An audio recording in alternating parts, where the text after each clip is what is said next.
বিরোধী দলের নেতা বলেছেন উনি মুক্তিযোদ্ধা পরিবারের লোক এবং উনি শহীদ পরিবারের লোক এবং উনি জামাত ইসলাম করেন।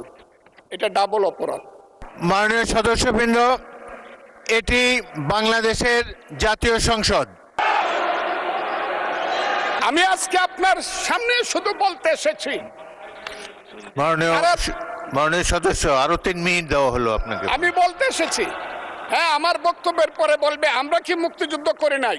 যেমন বিরোধী দলের নেতা বলেন, উনাকে আমি অসম্মান করি না, সব সময় মাননীয় বলে কথা বলি, কিন্তু উনার দলের লোকজন এখানে বসে আছে, তারা আমাকে ফজা পাগলা বলে কথা বলে। উনি একদিন এটা বলে তারা নাকি সভ্য, তারা নাকি ইসলাম।